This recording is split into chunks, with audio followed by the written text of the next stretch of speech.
В навечерието на Коледа, защо трябва да подкрепяме инициативите и винаги ли трябва да са по Коледа? Не мисля. Даже аз това смятах да им предложа на организаторите, на президента Плевнелиев и на цялата администрация на президента, защото те са организатори на тази година на българската Коледа. Дори може да се смени името, да не е българската Коледа, а да е примерно българските деца или нещо от сорта. Целогодишно? Разбира се, защо трябва да е само на Коледа? Аз мисля, че хората могат да бъдат по-добри и не само на Коледа. Могат да бъдат през цялото време. Приемаш ли се като един положителен посланник на България по света, благодарение на бокса? Приемам се, да, определено се приемам. Една лоша дума не може да се чуе от мене за България в чужбина. И даже много пъти и мои съотборници и всички, които ме питат нещо за България, им казвам, елате и да видите. Просто имаме и уникален туризъм и всичко ни е много хубаво. Просто трябва малко усилия от нас, за да стане още по-прекрасно. Могат ли да вървят заедно думите бокс и съпричастност? Разбира се. Повечето момчета, които са израснали с бокса, които са били по залите, смея да кажа, че са едни добри хора, защото бокс е един благороден спорт. Това е моето мнение и мисля, че на 100% така. Ако е нещо, което е свързано с телевизията, те питам обаче за бокса, ми вярвайте на мене.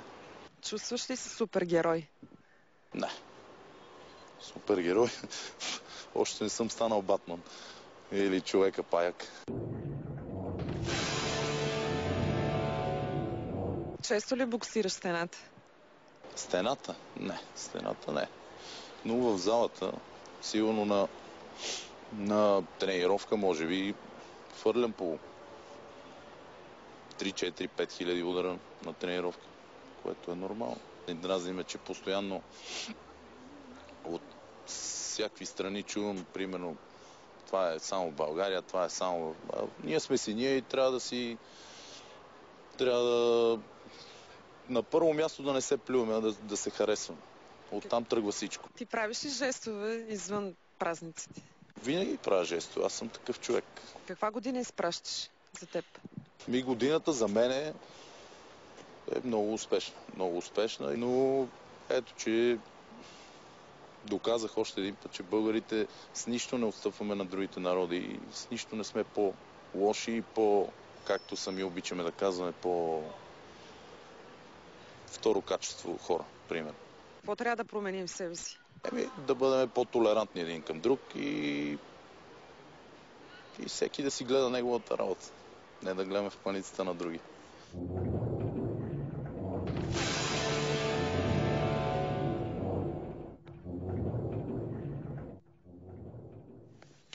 Както Кобрат Пулев хвърля, както той каза, по 3-4 хиляди удара на тренировка, можем да хвърлим един сериозен удар на безразличието, като се включим всички в кампанията Българската Коледа. Тази година тя е насочена към рехабилитацията на децата. Това е акцентът.